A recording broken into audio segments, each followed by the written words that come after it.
Hello, everyone, and welcome to the Tribal Council podcast. Where on this podcast, Survivor represents our life, and when it's gone, so are we. My name is Ethan Kronk, and today, Jessica is not with us, so I just have my good friend Connor Boudreau.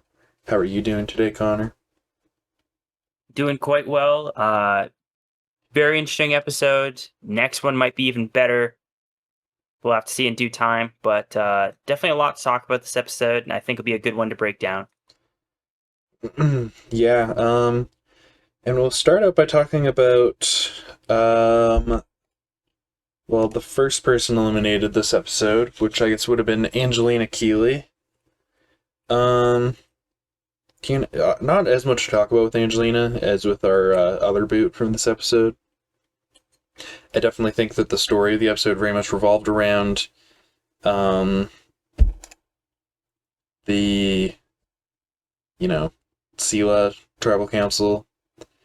But Connor, do you want to kind of get us started talking about Angelina's elimination? Yeah, Angelina's elimination kind of comes off the back of Mike's a little bit. You see the David vs. Goliath trio kind of show to be quite flawed in their ability to work together in this game. The concept that Angelina's kind of just on the chopping block here, and I mean, she kind of just a little bit puts her blind faith in the fact that Emily and Christian won't betray her again, and evidently that is the outcome. I thought it was interesting that it was brought up last episode. She thought about potentially playing her shot in the dark, and it didn't seem to be a factor in this episode. I honestly thought we might get the shot in the dark play from Angelina here, but the fact that she didn't even think to play it this time, or I guess didn't come to the conclusion of playing it this time, seemed a little interesting to me, but I don't know.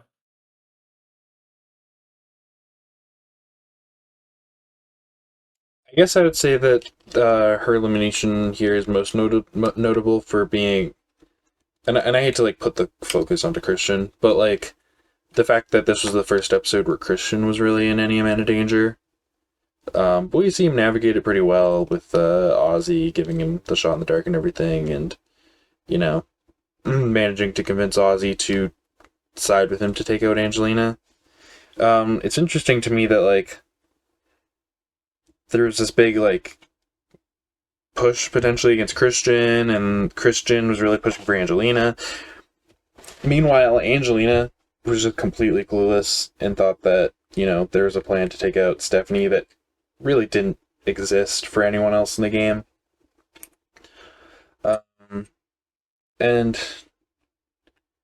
like, ultimately, it does leave me wondering, like, had Ozzy decided that Christian had needed to go, would Angelina have been, like, let in on that plan at all, or would it have been... Because thinking about it, right, like, say, I guess would it have been, like, potentially a 3-1 vote? Had Ozzy and, like... Because Emily wasn't really considering voting for Christian, was he? Or am I... Or was she, or am I remembering that incorrectly? I mean, I don't remember her giving it a serious thought this episode. I know in prior episodes she showed hints of it maybe being something, but I don't remember there being a given indication that that was something that would come into play this episode.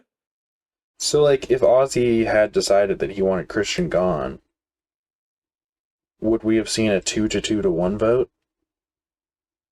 And then, I guess, potentially a revote? With Angelina deciding who goes home? Well, I mean, Christian would go home, I guess. Because it... Yeah, actually, how would that work with the revote? I guess it would be like... Christian wouldn't be able to vote, Angelina wouldn't be able to vote, so it would just be So Stephanie and then Ozzy versus Emily, and Christian Emily, would go home. yeah. So, yeah, I mean, Ozzy and Stephanie really held the power in this episode to make the decision that they wanted to make, and ultimately, it makes sense. Ozzy wanted Angelina gone last episode, so instead of letting his emotions get the best of him and uh, switching his target or his sights onto Christian, he ultimately makes the decision to just vote out Angelina, like he had planned on doing all along. Um, and she just kind of quietly goes home. I thought it was funny that she ended up giving the tribe her jacket. That was pretty great. Um, but aside from that, we didn't get a lot out of Angelina this season, which was somewhat unfortunate. Um, but I guess we're ready to move on and talk about the other elimination from this episode, Charlie Davis. Um, Operation Bad Blood, really came for Charlie. The Riz God baby, put his foot in the door. He had sort of a connection with Dee that he was able to use. He formed a connection with Sari, tried to form a connection with Camilla, and that's really where things ended up having some tension. Was Camilla didn't necessarily buy his story about Kyle telling the Riz God in his dying breath to work with Camilla, but she had to make a decision, and she ultimately sided with Rizzo, Dee, and Sari. There's a lot of interesting things about this vote, like the fact that Dee and Jonathan didn't vote together. Uh, Even more interestingly, Rick Devens and Sari didn't vote together. A lot of this vote was really split up in a lot of ways. I mean, was this tribe? Am I mistaken in saying this tribe was like a 2-2-2 split or something? No, not even close. It was a 4 to. Right, never mind. I'm stupid. Ignore me. It was a 4-1 to. It was a 4-2-1. But a lot of the people who were on original tribes together just didn't end up voting together. Um, and I find that pretty interesting. Of course, Charlie got tunnel vision on Rizzo, and I do think that was ultimately his demise. But I guess he didn't see the Rizzo D Sari Camilla alliance forming, and that's honestly pretty fair because it was a very unexpected alliance, and I definitely enjoyed seeing it form, but it was unfortunate for Charlie to be sure. What do you think about Charlie and his elimination this episode, Connor? You know, I think there's a lot of things that come to mind. The first thing that I really think of is just just wasn't the one move that you wanted Charlie to do. It just didn't really line up and didn't go all too well for him. Operation Bad Blood, Rizzo's plan, it works quite well. It's pretty effective here, and it just wasn't the best day for Charlie to kind of make the move that he attempted to do. He had a bit of blind faith, kind of just assumed that, all right, we have four, you know, looking at the bigger picture, it could have just been an easy move, sure. I guess maybe you can call it complacency, but ultimately, pretty clean result. And unfortunately, just not the one that Charlie would have hoped for. So, unfortunately, just no more Taylor Swift song references, sadly. But I squeezed a couple more in there for you.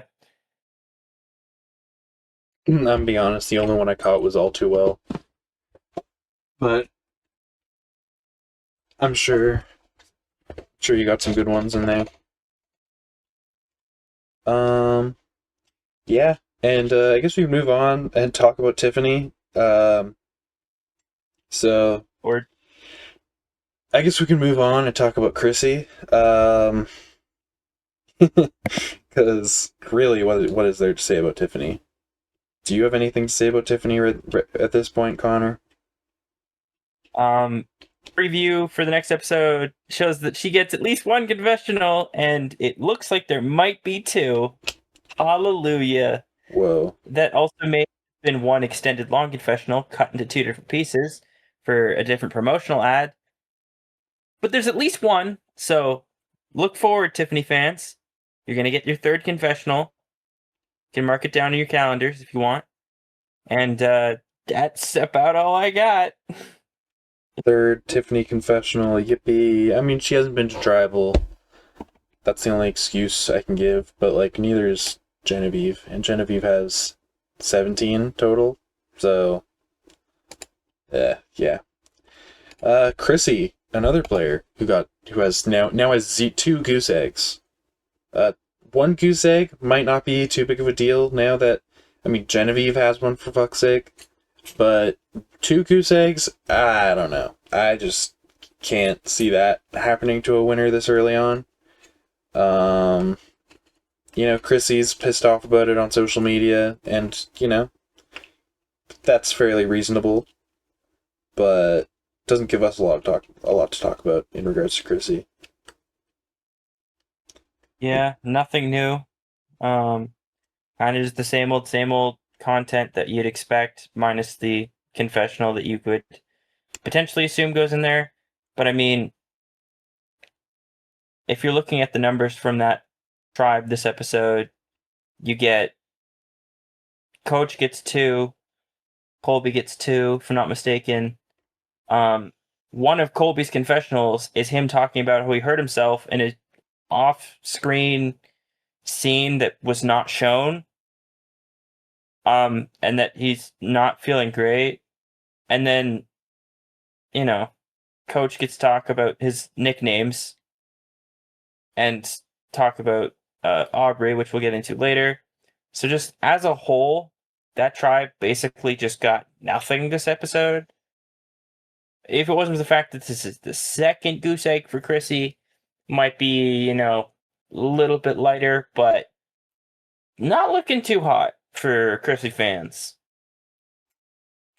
Not looking too hot at all. It's also not looking too hot, in my opinion, for Stephanie LaGrossa Kendrick. One confessional in an episode where she's going to tribal, just that's never necessarily a great sign. I don't know, especially considering she was in sort of a power position where she should have been part of the major decision making, but we really see it being portrayed as just Ozzy's decision. And we really don't see Stephanie give much of a perspective on anything, even last episode, where, there's this big move against Mike that she was a part of, and we don't get her perspective on it at all. And we, barely get her perspective on the potential of going against Christian this episode. So, realistically, I just feel like we're not getting her perspective on anything, despite the fact that she's literally going to drop cancels. That just tends to be a really, really, really not good sign.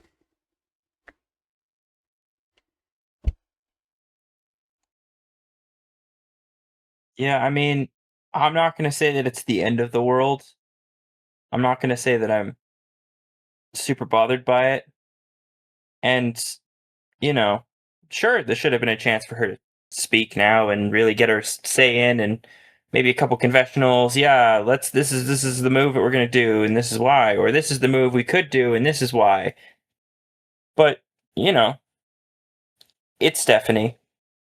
I'm not entirely moved by it. Her content hasn't given me the highest of indications to her outcome of the season, anyways, relative to, well, Ozzy, the other person in the power seat, who hasn't had a goose egg. The 19's inflated, but if you ignore that, still solid numbers every episode, so it's not the most surprising outcome, I guess. I'm sorry, did I catch another Taylor Swift reference? You definitely missed a couple, but yes. Interesting. We're not even talking about Charlie anymore. Um, Hey, I gotta squeeze them all in. This is the last episode I'll get. I guess. There you go. Um, I guess the first person that we have to talk about where we really have all that much to talk about at all is Camilla Karthagesu. She was actually in the power position today, when it came to the Charlie versus Rizzo battle. She was kind of the deciding factor. I do find it interesting Like, she doesn't seem all that convinced by Rizzo, but I think it's sort of portrayed as like she doesn't necessarily trust Charlie. Like, she has some kind of issues with him as well. Realistically, I think it's pretty obvious to me that like Camilla and Dee are supposed to be working together pretty closely. And so if Dee was dead set on working with Rizzo, she probably pulled Camilla in for that. But we weren't necessarily shown that, so I just found that kind of interesting. I think maybe it was just to keep the suspense up, because if the show reminded us that Dee and Camilla were probably going to end up working together, the outcome would potentially be a little bit too obvious. But I do still think, like, in that regard, there's probably some conversations between her and Dee as to what side they wanted to go with, and in that sense, you could sort of see it as them portraying it as solely Camilla's choice when Dee potentially had a part to play in that actual decision making as well. And in that regard, maybe you could put Camilla above Dee, but it's that one goose egg and the fact that it was one of the earlier goose eggs, and Camilla's consistency of content overall just hasn't been great. That puts her just one spot below Dee for me. But that's something that is definitely subject to change depending on how, the next couple episodes go. But what do you think of Camilla so far, Connor? I mean, I feel like the nice thing with her is her position in the tribe is that she's been on the previous and the current.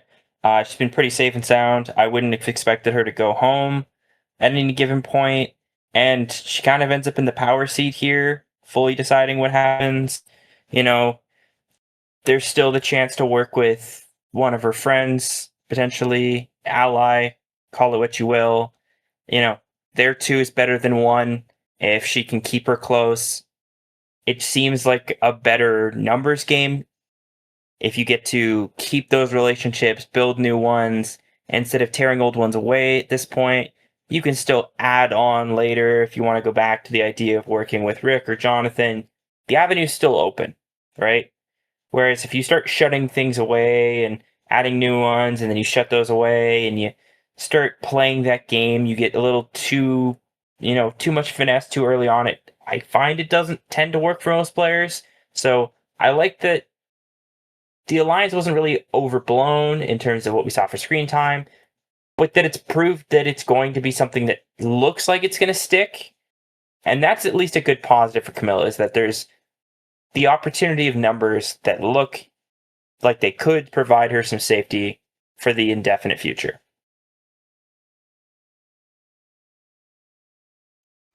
For real. And alongside her in that alliance, we have Dee Vidares. Dee breaks her streak of getting one confessional per episode and actually gets a whopping two this episode. And I think that's pretty telling, the fact that, the one confessional every episode was already not a great amount of content. And then in an episode where she's so important to like what actually happens, she only gets two? Like, really? It's definitely a little bit disconcerting if you're a Dee fan. It gives me pause. It's hard to necessarily have all that much confidence in her. But at the end of the day, she still does have like some consistent content where she's yet to get a single goose egg. She's had at least one confessional every episode. She's been important to the narrative. We definitely understand her relationships on a pretty deep level. Like, she's working closely with Camilla and Tiffany, and she's formed a really tight bond with Rizzo on the Swap Tribe. But all in all, just the lack of content as far as quantity is concerned keeps her from really being much higher on my list. And something I want to bring up, that move to get out Charlie, it looks as if they're editing it a certain way. which is, I think, another sign that points negatively for D. She technically was the person to bring this idea to Rizzo, right? It's her first suggestion. She's like, hey, what do you think of this? She's not saying it has to stick. She just kind of throws it at him. And then you cut to Rizzo saying, yeah, absolutely. You know, I'm all for working with strong, independent women. He cuts off to his confessional and she's like, all right, D wants to play ball. I'm ready to play. And then everything kicks into action where Rizzo, tries to pull in Camilla, pulls in Suri, talks about the Billie Eilish boomerang idol 1,000 times. And yet, all this is happening. D is shown on her screen once more, barely says a couple words. It isn't even a confessional. Like, that just, it screamed to me that they were trying to edit it so that it was focused on someone that wasn't D, when if we are truly looking at how did this plan originate, it was because of D.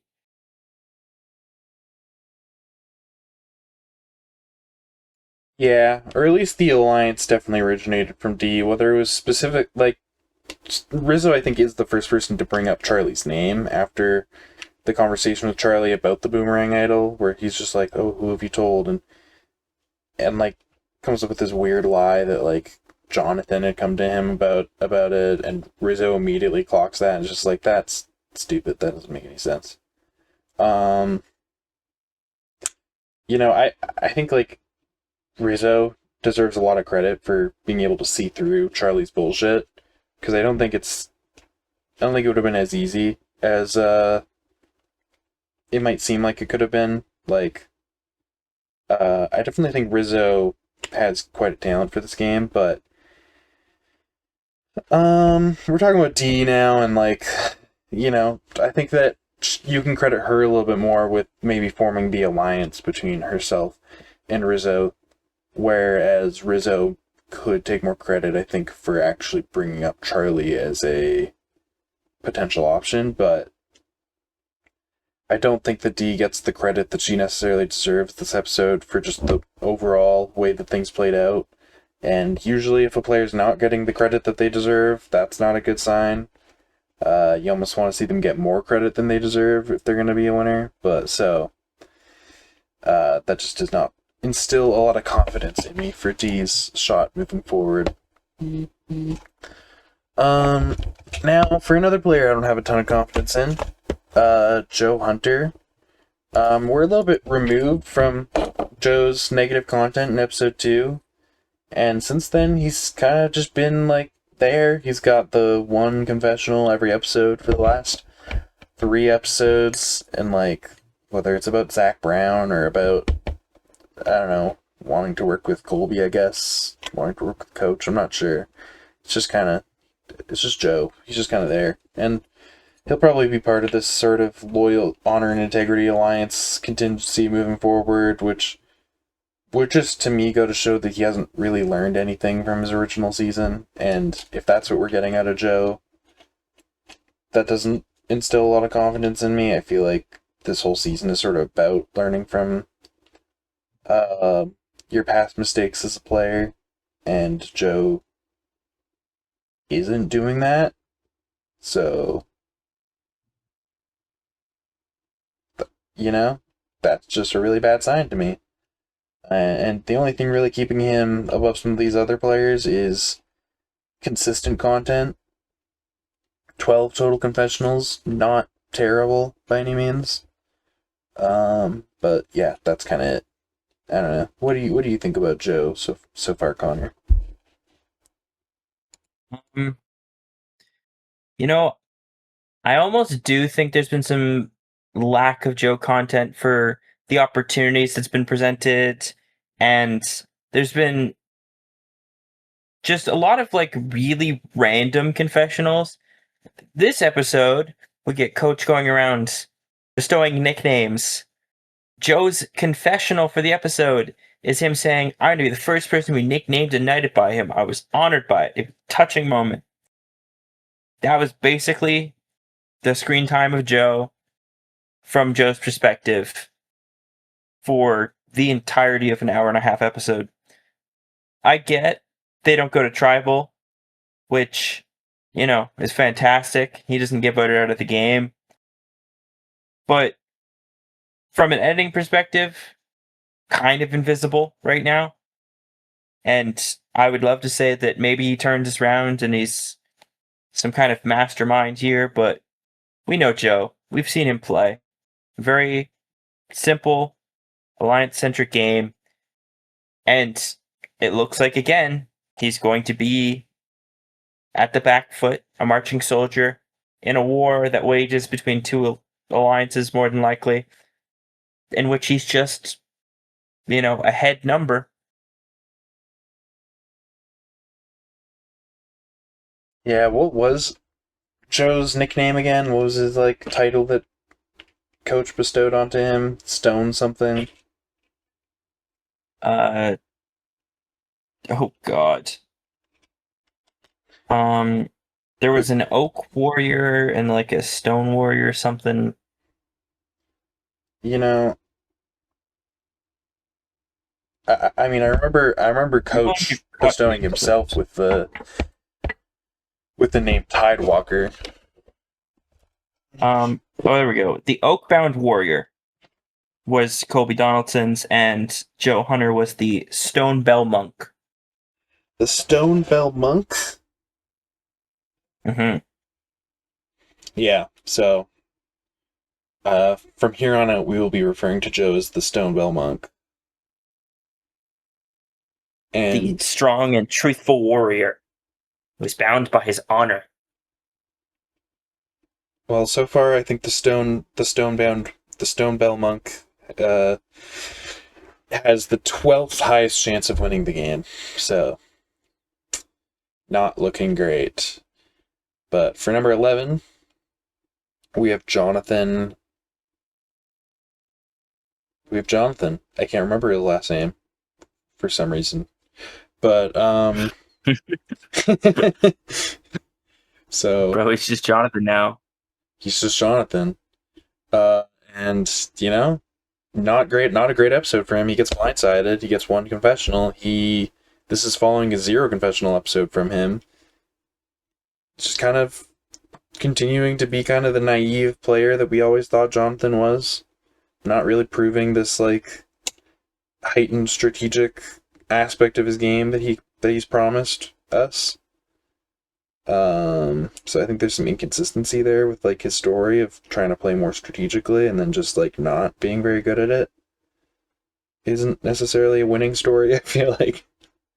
I don't know. That's just kind of my 2 cents. What do you think, Connor? Do you think that's a winning story? Unfortunately, no.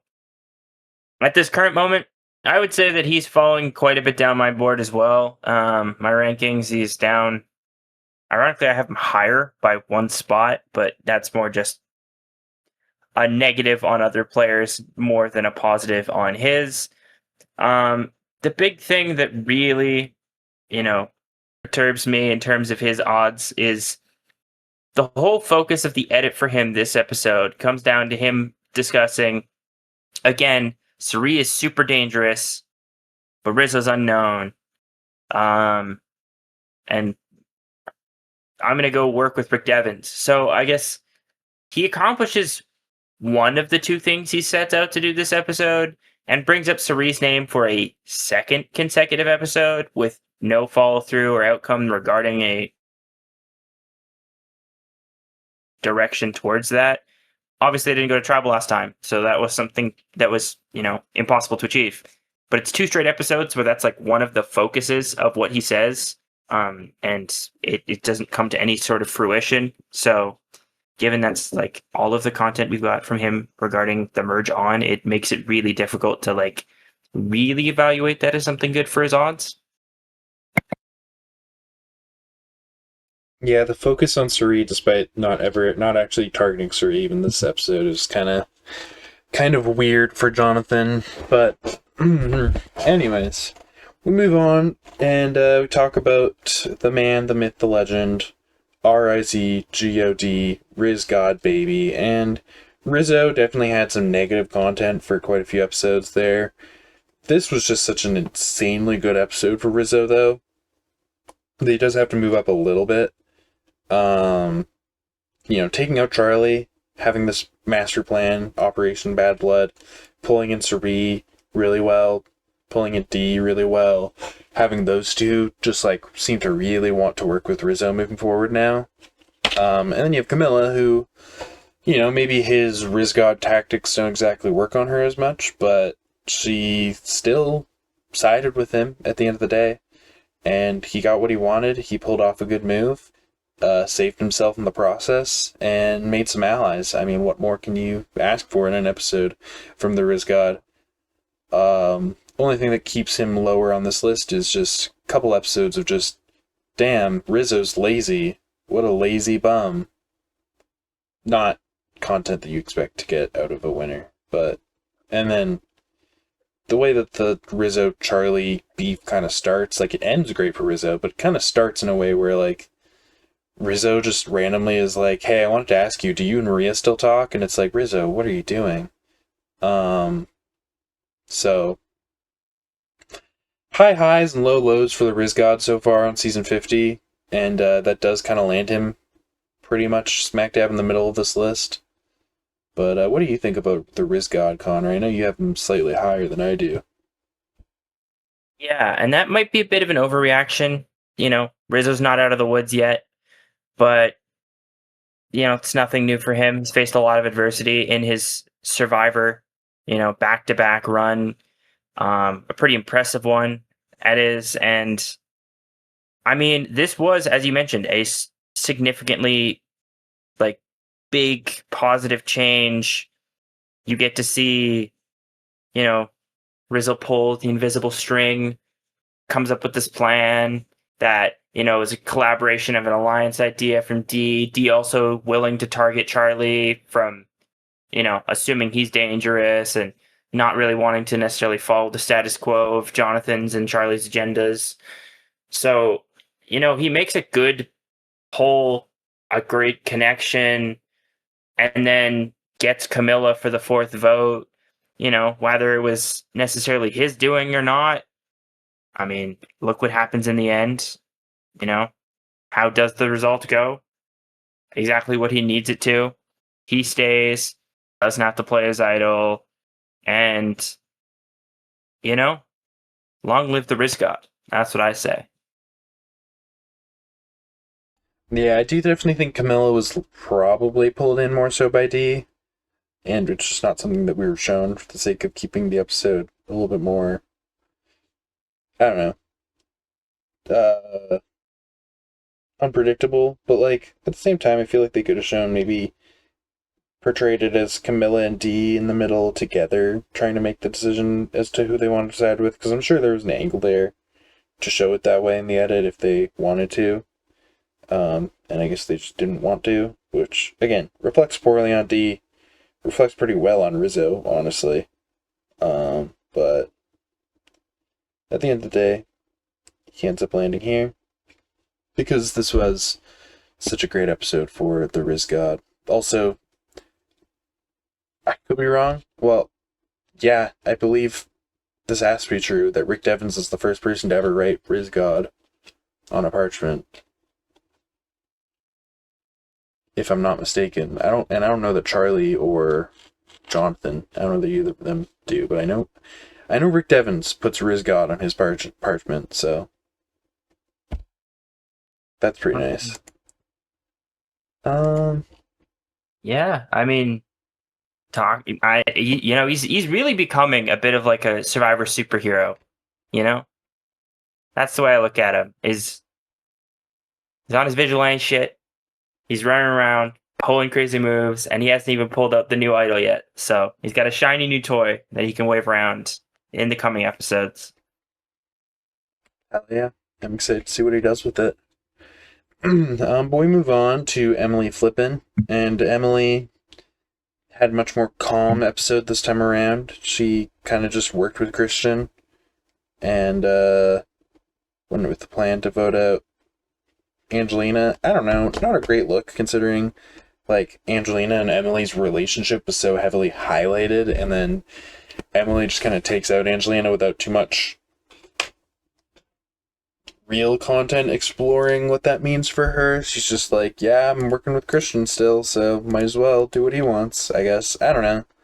It didn't I didn't get a strong impression from Emily this episode, and makes sense considering she got one confessional. So I could move Emily down a little bit on this list even. Going from having kind of good content to having some pretty bad content to just having very middling and not super consistent content. I'm definitely losing any sort of hope that I might have had in an Emily Flippin win this season, but she does kind of stay a little bit higher than some people for the time being. But if next episode she doesn't get something good, honestly, like if she doesn't outright get something new that like actually gives me a good feeling about her, just sort of by default, I think she's gonna slip down this list. I don't know. What do you think about Emily this episode, considering her relative lack of content? I would say there's a couple things that immediately popped out to me. You know, the last time we watched something get shared to her, she immediately goes off and tells a bunch of people, even when she was told not to. Time for that, she gets told some information. She runs off, tells a bunch of people, oh no, Christian, I did something bad. This time, gets told information. This time from the people that she's been running and telling everyone everything. And guess what she does when they present her with this new information? She runs off and tells Christian. Yeah. Yeah, this is just, it's not a very effective strategy at building good rapport with people if constantly information you're passing is just getting spread around like you're part of a high school locker room. You know, you want to have this belief, you know, that you're this innocent, trustworthy person that people can come to you and that you can be of service to them in terms of being reliable, even if you aren't. But Christian's seen it happen firsthand to both benefit and not benefit him. And I'm sure the other players have to be aware of the fact that she's been given information and run off and told other people this information, which is how they got word of the idol in the first place. So,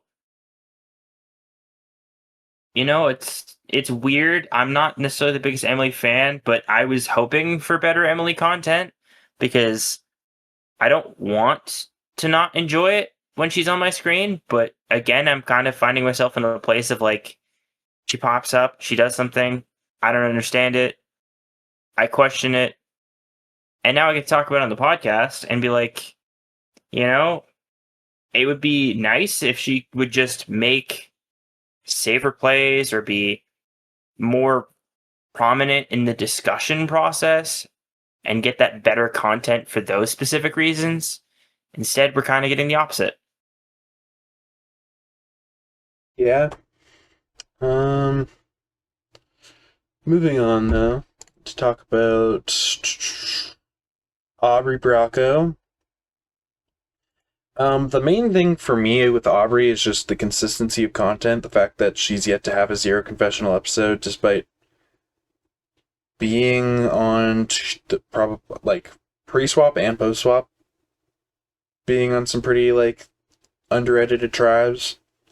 Overall, we still always hear from Aubrey, and you know, every once in a while she kind of makes a new ally, like Tiffany, Colby now are kind of not Colby, Coach are kind of potential allies for Aubrey, but maybe Colby by extension, I guess. So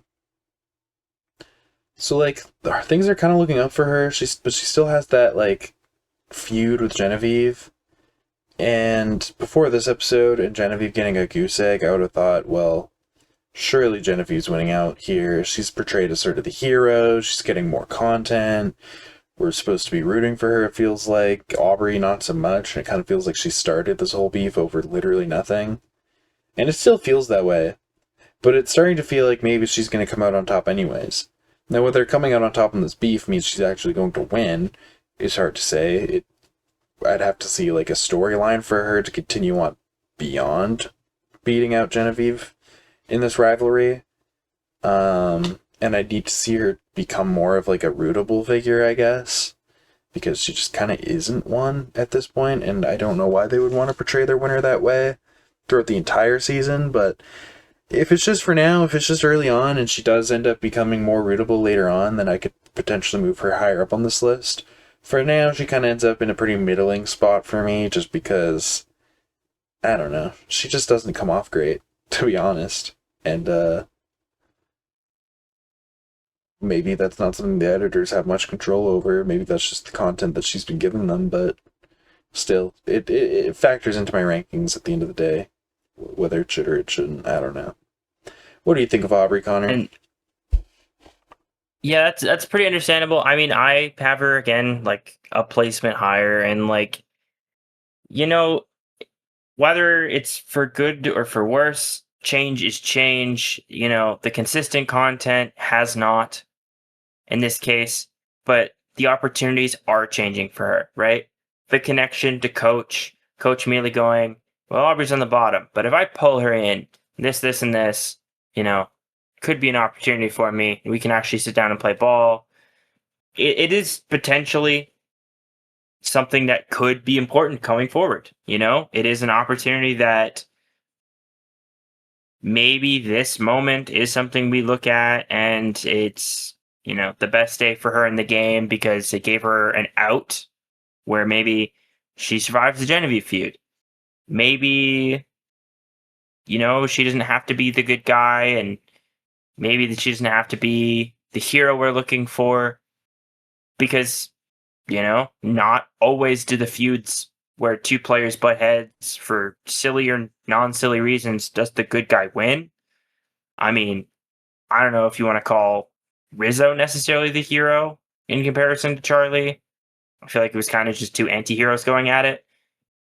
If you're going to look at it from that kind of perspective, Rizzo, I would love to say that he's the hero of my story in terms of watching Survivor 49. He was amazing and I love him. But that's not necessarily the point here. What is the point is Aubrey doesn't have to be the, rootable character to still be the person who comes out on top. And this does give some hope to the theory that she does come out on top, right? No goose egg. Key point.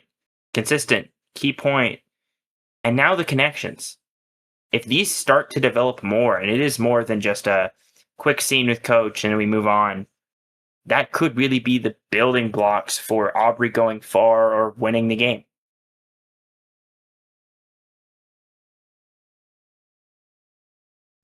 Yeah, definitely. I feel like that kind of remains to be seen. We'll have to see how the next few episodes go for her, but we're definitely getting to the tier of like more possible winners at this point. Now next up, I'm talking about somebody who I don't know. Like the more I think about it, I feel like he did not have a great episode at all this time around. Rick Devens.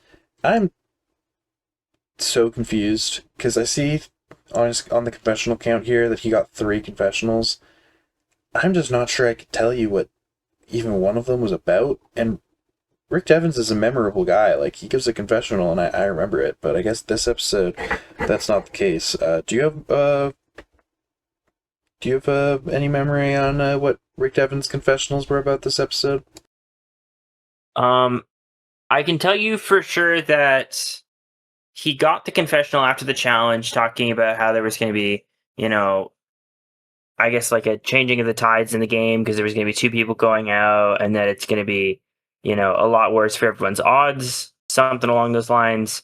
And then I know he got a confessional after Jonathan was talking about Rizzo, and he's like, "Yeah, Rick Devens is someone I want to get close with." And then you get Rick saying his perspective of his approach dealing with the fact that there's a 4-2-1 split is that if the 4 wants to pull him in and he's just a number, great for him. That if they want to go after Rizzo, Rick will just tag along, right? I don't remember where the third one comes in, and I'm going to be honest, I would assume it's probably also before they get back to the beach from the challenge, because I don't remember him getting one after they get back to the beach. I'm pretty confident that his last confessional of the episode was literally the post challenge confessional. So, I mean, it's not typically a good sign at all when you just don't get to talk at all and like have any kind of confessional whatsoever when you're going to tribal, once you actually find out you're going to tribal. So, I mean, look, it's just not a good Rick episode at all.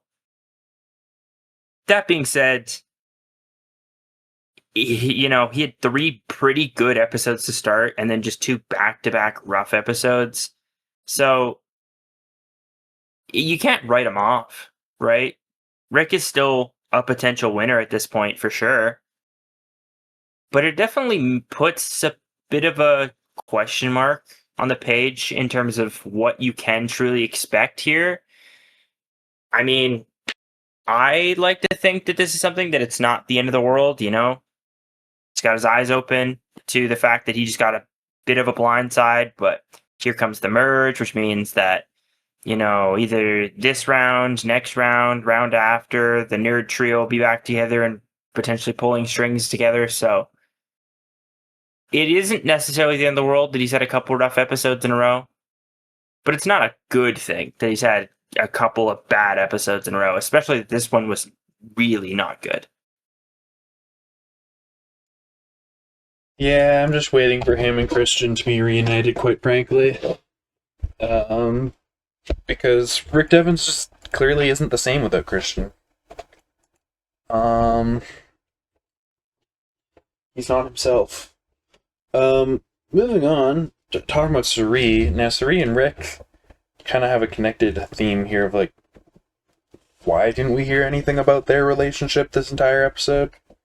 Considering they had an alliance on their original tribe. They're the only 2 people from their original tribe on this new one. And they're going to tribal, and we don't really hear anything about them, trying to work together, or, like, trying to get on the same page. That's really weird to me. But I mean, hey, look, we get people just kind of talking about how Suri is dangerous and then not targeting her, which is always good for Suri's edit, in my opinion. Just the more we get of people being like, hey, Suri's kind of dangerous, and then not putting a target on her back at all, the better. And that's exactly what Jonathan does. It's just like, hey, watch out for Suri, she should be the first to go. Doesn't even really bring her name up this episode as like a serious target. D is like, hey, I feel like I really like Suri. Like, I don't know, I feel like I might want to work with her, but I know that I probably shouldn't. Well, she works with her anyway. It's that sort of content to get for Suri that I really definitely hold in high regard for Suri's odds of winning, but at the same time, looking at it traditionally, like, the fact that there's nothing between her and Rick Devens this episode, or any sort of refresher on their relationship, or, like, why they might not choose to work together this episode, is not a great sign. I don't know. Do you have any hypothesis as to why they went that direction with it, Connor? Frankly, I don't have much other than just weirdly both Rick and Suri both have content that kind of shows them on opposition somehow in this situation, because Jonathan pulling in Rick kind of somehow means that Suri's kind of like on the bottom next to Rizzo, even though they're not attached prior. And then this episode, you kind of get the development of Rizzo and Suri becoming buddy-buddy somewhat. I mean, they both share information about an advantage in the game, even after Suri's like, oh, I'm old school, we don't do this, I mean, they're we married worry now. about those kind of things. So, I mean, look, it's just weirdly out of place, I guess, that they just don't talk about it.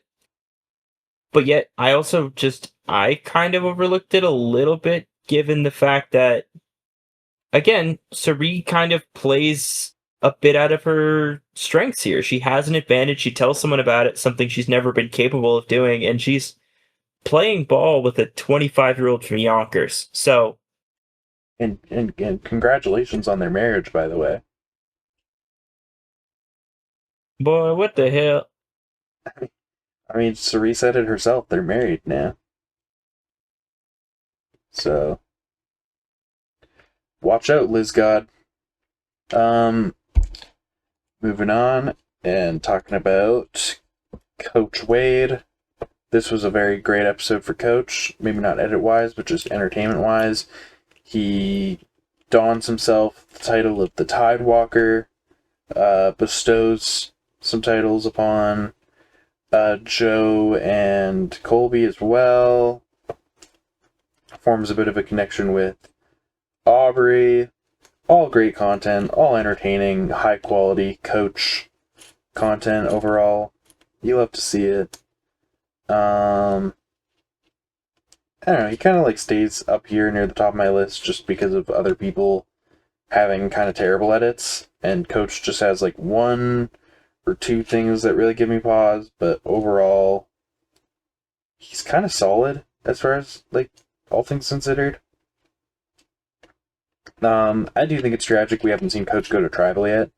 That's one thing I'm excited to hopefully see next episode. It's just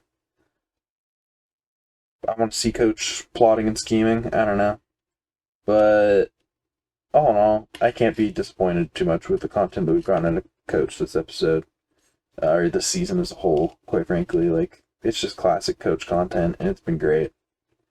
What do you think about Coach so far, especially in regards to his odds of winning? I mean, I would say it's nothing new. It's the same great Coach entertainment story, especially because I found out there was a deleted scene where everyone's like, "Oh, we're all bored. Coach, give us more Coach stories," and he just goes, "Yep, here's some Coach stories." So like, we already got an entertaining episode from him, and then you can check for the deleted scenes online if you have the time, and just find even more of the great old Coach we know. Which, again, And ultimately, you get a Tiffany confessional. true.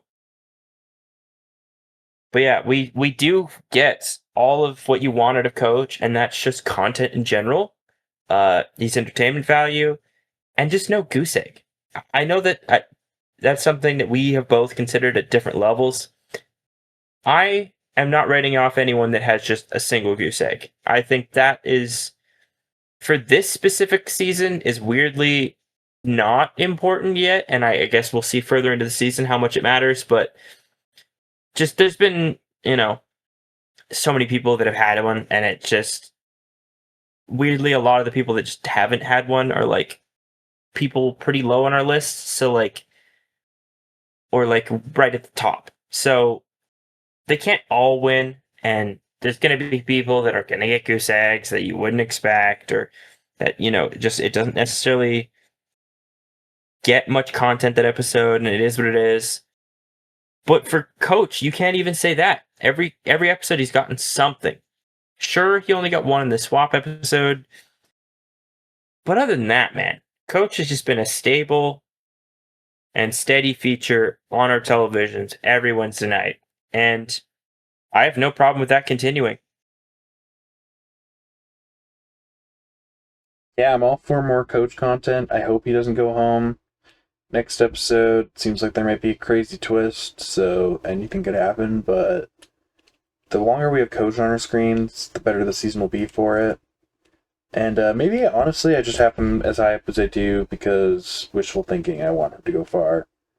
And I want him to continue. I want him to give everyone a nickname, honestly. I want him to give.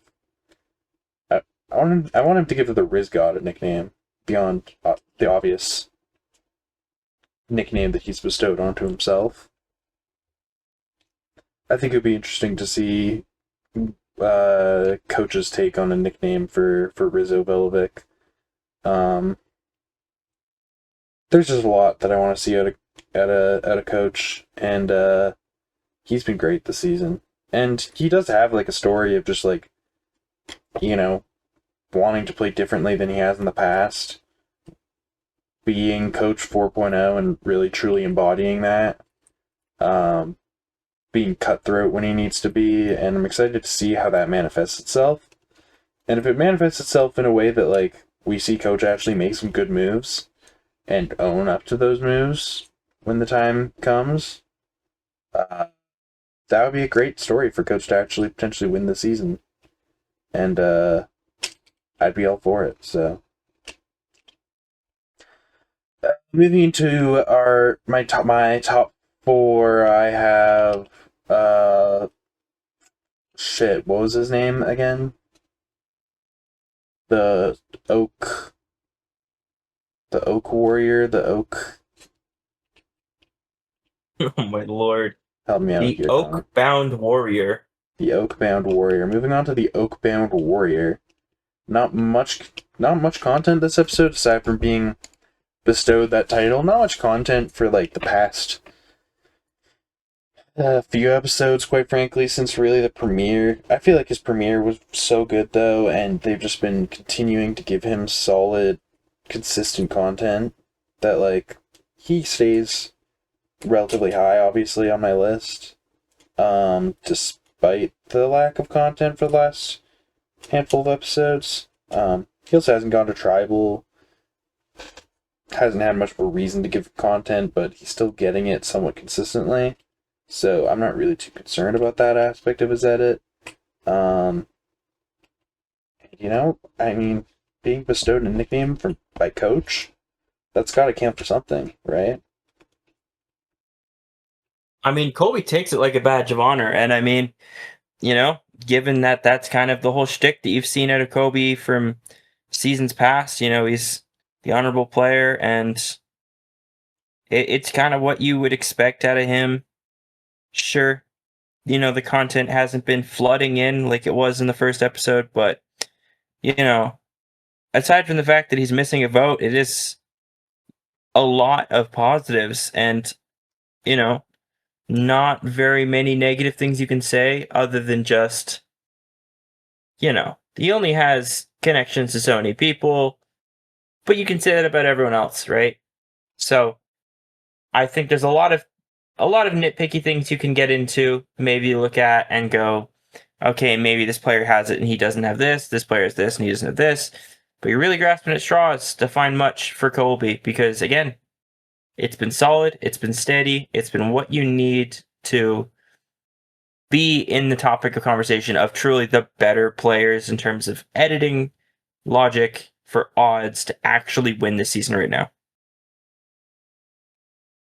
Yeah, and I don't know. I think there's something to be said about him kind of taking the nickname and like wearing it proudly because Heroes vs. Villains Colby very much to me had the energy of like if Coach tried to bestow him a nickname, he would have just thought it was stupid, you know. So I feel like he's grown a bit as a player, and he's playing along with Coach's antics is definitely bodes well for his social game. Uh, and I'm just interested to see where things go for Colby. Especially as he gets into the merge where he's going to actually have to go to tribal councils and navigate those. I think how he actually navigates his first tribal council is going to be a huge tell on where to rank him moving forward. Somebody else who hasn't been to tribal yet, Genevieve Mushalook, fam two idols, isn't able to hold on to either of them, has a rivalry with Aubrey, and is being portrayed pretty well, except for the fact that this episode she actually didn't get a single confessional.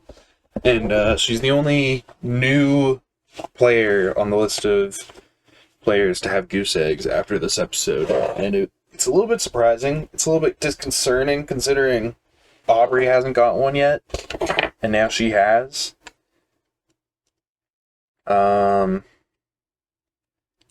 So that's not great, I guess. But all in all, I still look at Genevieve pretty highly. I feel like the edit wants us to root for her, wants us to cheer for her, and doesn't seem to want us to cheer for Aubrey. I don't know.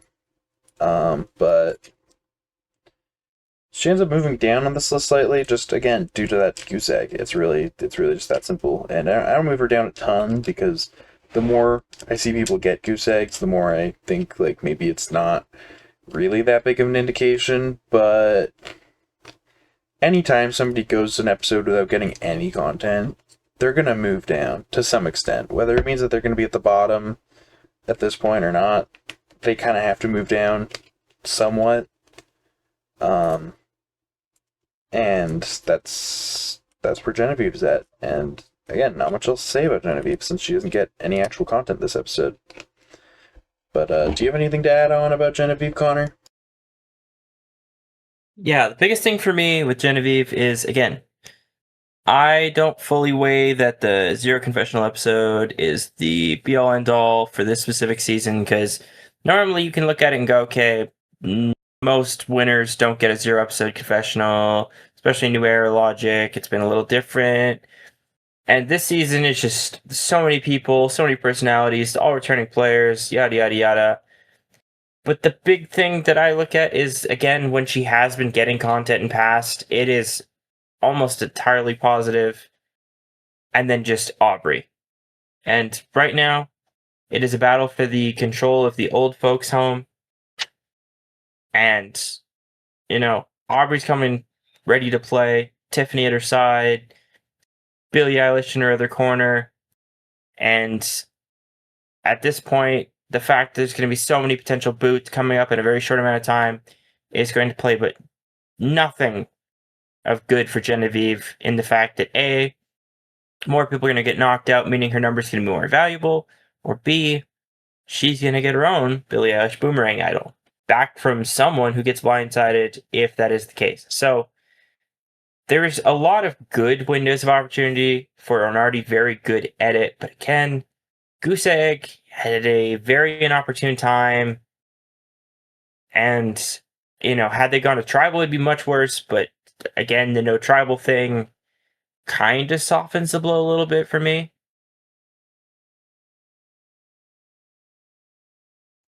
I feel like it's so unlucky for her that with Ozzy and Rizzo both being very much potential targets at various points, neither of them have gone home.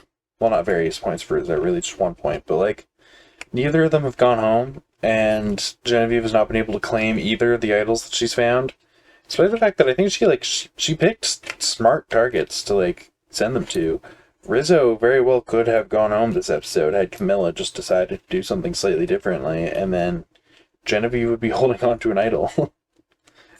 But poor Genevieve can't keep either of the idols that she found. So therefore she can't do a whole lot with them aside from hopefully use them as leverage to say, hey, Rizzo, hey, Ozzy, I gave you this. We should work together. But aside from that, she's not being rewarded much for her hard work, and that's kind of unfortunate, in my opinion. Moving on, for the first time ever, I don't have him at my number one spot. I actually have Christian Hibiki, and I'm gonna be honest, it just comes down to another 6 confessionals. It's just too much. Not only does he have 35 confessionals, but like, yeah, a lot of that is centered around episode 2 for sure. It's still fairly spread out to the point where it just feels like we're being inundated with Christian constantly this season, and a lot of people are annoyed by it. I love it, but for his edit, it feels like overexposure. It feels hard to deny at this point that he's overexposed to some extent. And so I struggle to justify putting him in my number one spot, even if I really want to. And it's why he lands here. But like, this episode was a great episode for Christian. He did see himself as the target, or as a target for the first time, but he plays it relatively well. He gives Ozzy his shot in the dark as a token of trust. I think that was a smart move. It was definitely a risk, but it pays off in the fact that Ozzy ultimately decides to side with Christian to take out Angelina. And I just think like he works pretty well to the point where Ozzy is really the only person he's actually pissed off now. Stephanie's not necessarily working with him, mind you, but she was with him on the Mike White vote, so she can't be too pissed off about anything. Um, Honestly, this Angelina vote just felt like damage control and well executed damage control for sure. Especially if Ozzy is willing to work with Christian down the road, that would be really, really, really good for Christian's game. But what do you think about Christian, Connor? Yeah. With Christian, again, it is just so much content. It is so consistent, and it is all over our screens constantly. I mean, you look at the numbers, 6 is the lowest, 3 episodes of 6, an episode of 7, an episode of 10, 7 average, and even if you take away the new era tax, it's still an impressively high number for any era of Survivor. And again, he's somewhat in an opportunity to help navigate a difficult vote situation. This time his name comes up. End result, clean, simple vote where he faces no votes against. So, although he's not the driver in control of the exact outcome of this vote, and he doesn't have the easiest way of making this a safety, for the simplicity of the round, it is a good round. That is the important part, is that Christian gets an outcome that he wanted. And, with all the risks included, you get, in the end game, the result you need, and you're still there. So, there's not really much negative you can say in that regard for Christian. Again, the negative for Christian is we have seen him have 35 confessionals, and it is just go, go, go. So you are risking, from an editing standpoint, overexposure. However, he's been at Tribal every episode. Maybe just because it's the returning season, I don't know. So you can make the argument against it, and I'll still understand it at this point, given that it's not like he's blowing every other player out of the water. But that does kind of bring us to our last player, doesn't it?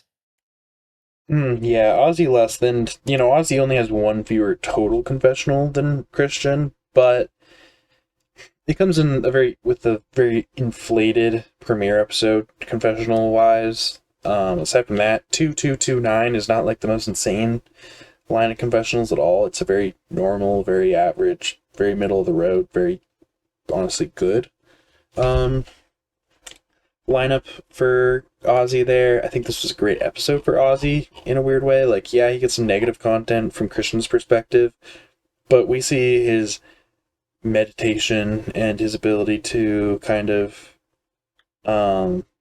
forgive Christian and move on. And of course, he still goes on to sort of put Christian's name out there. I think it was more of a strategic move at that point. Like, cool, I forgive Christian. I'm not going to be mad about it, but like, I'm not going to trust the guy after he blindsided me. And I see a lot of these new era players like acting like they should just be able to blindside people, and that those people should just like deal with it and continue to want to work with them. And I think that's a little bit silly. Like, they act like, oh, if these people after I blindside them don't continue to fully trust me, then they're like, they don't understand that the game, like, they're blah blah. It's like, no, you voted out Mike White because you felt like he was a threat, because he tried to use your potential trauma around Gabby against you to flip you against Emily, and you were threatened by that, so you voted him out. How is that any different from Ozzy deciding that you need to go because you voted out a close ally of his behind his back? That's a totally reasonable reason to want to vote someone out. That's not inherently just like being salty or getting mad at somebody for playing the game. It's like, he's playing the game too. And it's the same thing with Rick Devens getting so upset about Joe, like, not liking the fact that he was lied to. It's like, you wouldn't like it either if somebody lied to you. Like, come on. And I don't think Christian would be too happy about it if he had been blindsided last episode. So that sort of mentality, like, as much as I love Christian, it's never really made much sense to me. And I do think that Ozzy was smart to doubt Christian. He was smart to at least ask something out of Christian in exchange for his trust. And the shot in the dark definitely works as a token for that, I guess. Um, but yeah, we get to see how he kind of deals with anger using meditation. It's some kind of personal content in a way. Um, and we see him being the driver's seat this episode, despite the fact that he was blindsided earlier. We see that Emily and still wants to potentially work with him. We see Stephanie wanna continue to work with him. So I just think this was a good episode for Ozzy, despite some of the technically negative content. And he's not overexposed like Christian. I'm not too worried for him like I am with Genevieve. He doesn't have a goose egg. Just a lot of things kind of going for him to put him here at the number one spot, despite the fact that his edit is by no means perfect. But what do you think about Ozzy after this episode, Connor? Yeah, Ozzy again jumps up into a good spot here. Understandably so, at the top of a lot of people's lists. You look online, you'll see him on top of a lot of people's lists. And this episode really was that kind of like break of pace that we wanted if you were on Team Ozzy here, because, the consistent twos were great. It meant that he was not going to be overexposed after that massively, you know, huge 19 in the premiere. But he's the decision maker, or at least edit wise is shown to be. He's the driver of the vote. He's the person who gets to make that decision. And I entirely agree with your opinion. Being lied to in the game Survivor is normal. It happens. He can decide to hold that over someone else and not trust them the same way. That is normal. So I don't question how Ozzy approaches it entirely. I think it's a perfectly understandable approach. And the fact that he considers his options, the fact that we get to see why he's considering those options, what the benefits might be to those, and really get an episode where he is the strategic decision maker. That's the big factor that really screams good for me, is he's shown as being a strategic level above what we've seen on basically any other version of Ozzy in just one episode, blowing other games of his own out of the water. Well, he decides, you know what? Yes, I could take the shot at Christian right now, but is that the better move right now? That is a massive moment that, although I may look at Christian as a bigger threat, I think Angelina's better here. And again, that's something that it's so nice to see Ozzy evolve his game after coming back so many times and still be a refresher on our screen. It is pretty outstanding to see just the true final evolution of what we get from Ozzy.